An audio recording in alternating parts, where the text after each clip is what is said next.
सामान्य काल का 25वां रविवार ईश्वर दया सागर है। उनका प्यार अनोखा है। जिस तरह आकाश पृथ्वी के ऊपर बहुत ऊंचा है, उसी प्रकार ईश्वर के मार्ग मनुष्य के मार्ग से और ईश्वर के विचार मनुष्य के विचारों से ऊंचा है। आज के पाठों के सारांश को इन्हीं शब्दों से मैं वर्णन करना चाहता हूँ। जीवन के सच्चाई और स्वर्ग के वास्तविकता के बारे समझने और देखने का नजरिया अलग हो सकता है, कभी गलत भी हो सकता है। आइए हम आज के सुसमाचार पाठ के आधार में इसे समझने की कोशिश करें। हम सुसमाचार की ओर दृष्टि डालें। एक व्यक्ति दिन भर धूप में कठोर परिश्रम करता है और दूसरा व्यक्ति सिर्फ 1 घंटा काम करता है। जमीन मालिक उन दोनों को बराबर मजदूरी देता है। आप मान लीजिए कि वह दोनों को 100 रुपया देता है। एक तरह से देखा जाए तो मेरे ख्याल से यह न्याय नहीं है।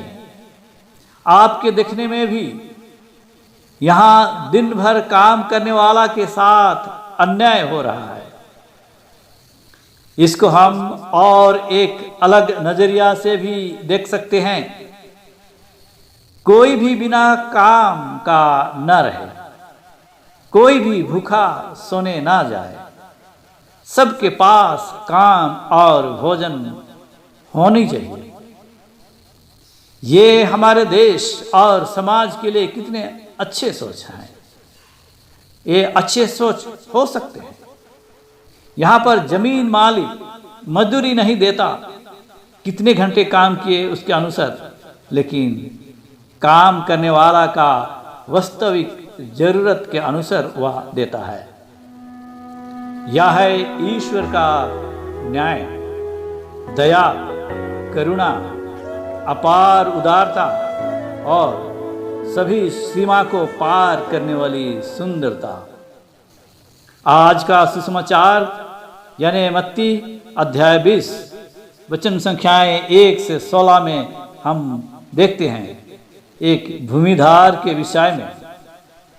वो भूमिधर या जमीन मालिक है ईश्वर। हम सभी हैं उनके दाख बारी में काम करने वाले मजदूर। काम का दिन है हमारा जीवन काल। किसी को जल्दी बुलाते हैं, किसी को देर में बुलाते हैं और किसी को 1 घंटा दिन रहे उस समय बुलाते हैं। यहाँ हम कितने घंटे या कितने देर तक काम करते हैं वह माने नहीं रखता, लेकिन किस तरह कितने लगन के साथ काम करते हैं वो माने रखता है।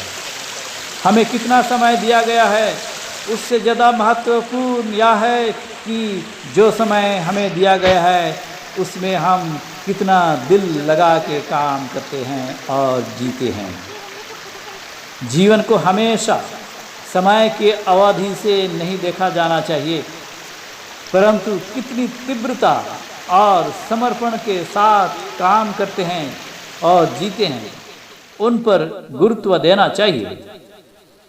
ईश्वर के द्वारा बुलाए जाना और उनकी दाखबारी में काम करना हर मनुष्य के लिए विशेष सौभाग्य की बात हो सकती है।